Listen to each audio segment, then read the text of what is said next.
Hi, friends. Are you reading or studying the book of Luke? It can be really helpful to have some background information about the book and an understanding of the outline of what it contains. That's what we're talking about today for the book of Luke. Hi, friends. I'm Miss Nancy Ruth. And I'm Mr. Roger. We want to see kids living for Jesus. So let's start with what literary genre is Luke? Do you know? Let me know down in the comments. Luke is a gospel, and a gospel is a biography of Jesus, but it's also a proclamation. The gospel truth, you'll hear about that, and it's a proclamation of who Jesus is and why he came to live on this earth. So let's look at how to find the book of Luke.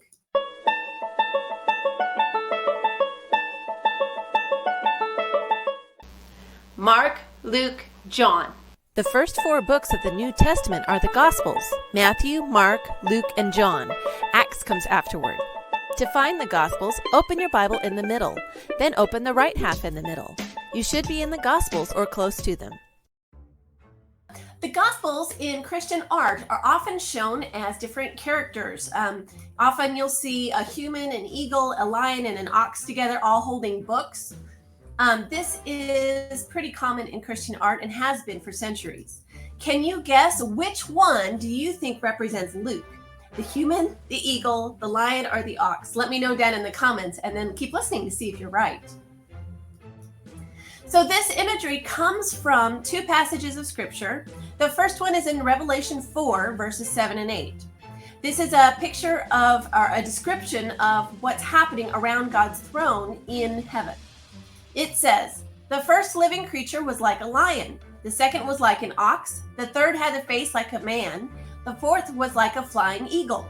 Each of the four living creatures had 6 wings and was covered with eyes all around, even under its wings. Now, I'm going to call a timeout here, and we're going to talk a little bit about imagery in the Bible. Now, sometimes you'll hear some weird stuff like we just read. The main thing, it's not an exact description of it.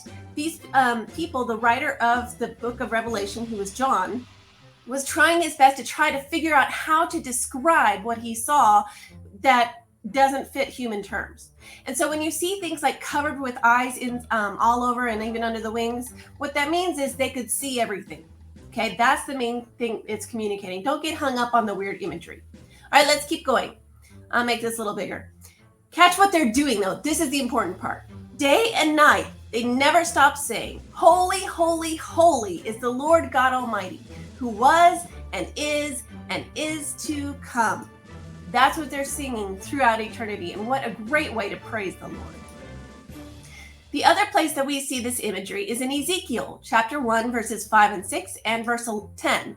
It says, and in the fire was what looked like 4 living creatures. In appearance and their form was human, but each of them had 4 faces and 4 wings. Their faces looked like this. Each of the 4 had a face of a human being, remember the man? And on the right side, each had the face of a lion, that's the same. And on the left, the face of an ox, that's the same. And each also had the face of an eagle, exact same creatures we saw in the Revelation. So I want to know, which one do you think describes Luke? And while we're talking about this, the reason it came to be described as the different gospel writers is the early Christians saw this imagery in Ezekiel and Revelation and said, hey, this could be the 4 gospels that are proclaiming Jesus in these in their books. And this just fit really well because they're proclaiming Jesus as the Holy Lord God Almighty, like described in Revelation and in Ezekiel. All right, so let's see. Here are the answers. Did you get it right? Luke is the ox. Luke is the ox. And early Christian writers kind of disagreed a little bit, but it kind of was formalized and standardized with Jerome, who was an early church father. All right, and after that, everybody kind of stuck with the same creatures to describe the same gospel writers. So Luke was chosen to be represented by the ox because the ox is an animal of sacrifice. And Luke emphasizes in his book Jesus' sacrificial death for us and the atonement of our sins. And we did a video about what atonement means, and I will put the card up in one of these corners so that you can find it. So who was the original audience of the book of Luke? Luke tells us in chapter 1, verses 3 and 4. He says, "With this in mind, since I myself have carefully investigated everything from the beginning, I too decided to write an orderly account for you, most excellent Theophilus, so that you may know the certainty of the things you have been taught." Who is Theophilus? Well, we're not entirely sure. Theophilus means friend of God or loved by God, when that title, most excellent, is a Roman title of respect. So he's probably of high social standing or Roman official. And then Luke also says he's writing so that you, Theophilus, may know the certainty of the things you have been taught. So he was probably an educated man learning about Jesus and Christianity. We're not entirely sure if Theophilus was a group of people, a type of person, or an actual person. But Theophilus is also the intended audience for the book of Acts. So whom did God use to write the Gospel of Luke? Well, the first place we look is in the book itself, and it doesn't say. So we have to look somewhere else to figure this out. Our first clue is this Theophilus guy. I mentioned in Luke chapter 1, Luke is dedicated to Theophilus. And in Acts chapter 1, Acts is also dedicated to Theophilus. It's a part 2 of Luke's Gospel. The address to Theophilus presupposes that there was a desire to circulate the book among the educated. So it just assumes that it's going to go to other people as well. For such readers, the name of the writer would necessarily have been included. They wouldn't accept this writing unless they know who wrote it. If the prologue gave the name of the person to whom the dedication was addressed, the name of the author could hardly be omitted from the title. So there's strong cultural evidence that because he dedicated it to Theophilus and was supposed to be circulated among the educated, it was necessary that the title include who wrote the book, and so Luke is the author of the Gospel of Luke. All of these people said Luke wrote it. The Mantuan fragment, which was the end of the 100s, and it's important with these years because the closer it is to the actual date of the book, the more likely it is to be true. It can also be helpful to look at how the books of the New Testament were chosen. There were several criteria. Number one, it had to be written by one of the 12 apostles or someone close to an apostle. Number two, what it taught had to fit with the Old Testament and the apostles' teachings. Number three, it had to be read and used by churches all over Christendom. And number four, it had to be worth dying for, because Christians were dying for the truth of the gospel. They knew for certain that these people who were old enough to ask the people who were actually there if Jesus really did what he said he did, if he really died, if he really came back to life again. This is like within the same generation, or like the people who were there were old now, but they were still around to ask. And they were dying because they would not say this is a lie. They knew this was true. And so it had to fit with that, what they knew for certain it was true, and they would stake their life upon it. So who was Luke? Luke was a young man. He was a doctor and educated. Luke traveled around with Paul on some of his missionary journeys.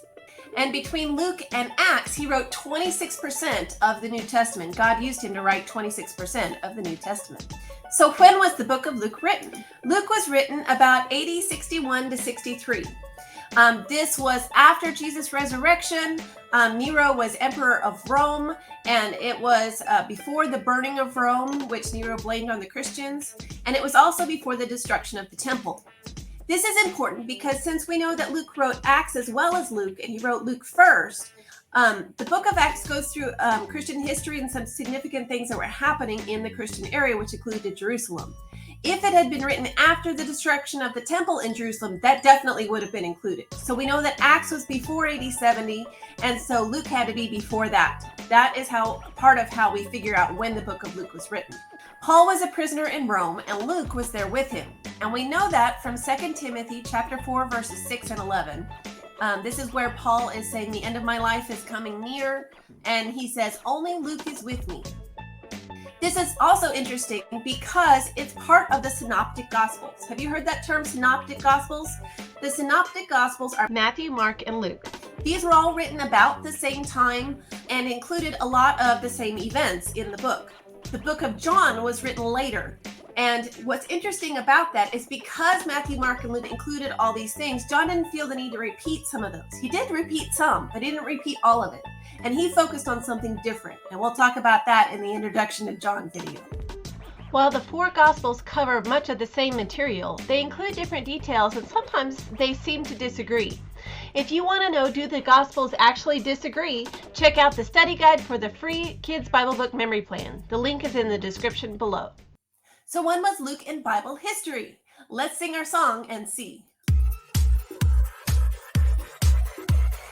1, 2, 1, 2, 3, 4. Creation full, Noah, Tower of Babel, Abraham, Isaac, Jacob's 12 sons, Joseph sold to Egypt, famine and slaves, Moses and the Exodus, wilderness commandments, Joshua, promised land, judges and kings, temple and the prophets, divided kingdom, sent away to exile, returned for 100 years. Shh, Jesus was born, he died and came to life. The Holy Spirit comes and people tell of Jesus. Paul's missionary journeys, us in Christ's return.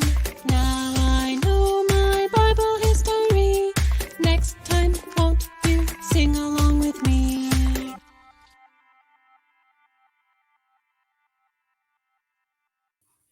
So why did Luke write this gospel? He tells us right there at the beginning in Luke chapter 1, verses 1 through 4. We're going to read it again. Many have undertaken to draw up an account of the things that have been fulfilled among us, just as they were handed down to us by those who were from the first eyewitnesses and servants of the word. He's talking about the apostles here, people that the 12 chosen disciples that walked with Jesus through his life.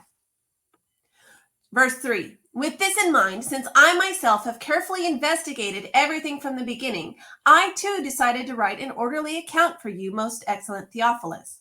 I find this really interesting. Luke tells us right here, he went and he interviewed people that knew Jesus and put it all together in the book. And we see more about Mary and her experiences in the book of Luke than we see in the other Gospels. And I think it's because of this interview method. It's really interesting to see. But then he gets on to his purpose, the main reason he wrote this, so that you may know the certainty of the things you have been taught. That is why Luke wrote this gospel, so that you can be sure, and Theophilus and anybody who reads this book can be sure of the things that they have been taught. So these are some things to listen for as you're reading and studying the book of Luke. Number 1, how is Jesus like other people? Number 2, how is Jesus different from other people? And number 3, how can we be saved? Those are all questions that Luke answers in his gospel. Okay, so let's look at a brief outline of the book of Luke. Just really fast. What does this book include? It starts with a prologue, which is Luke's purpose for writing. Then it talks about Jesus' unique birth, his unique qualifications for ministry, Jesus' unique power and authority, reordered priorities for following Jesus, how it kind of goes against the mainstream and it still does today. Jesus' handling of conflict, Jesus' victory and exaltation. And that, my friends, is the book of Luke. So if you'd like to know more about Luke, which if you'd like to hear about some key passages and memory verses, check out this playlist. One of these directions. I don't know. Somewhere on this screen is a playlist with the things for the book of Luke. You also might like the other video on the screen. Thanks again for joining me, friends. I'll see you next time.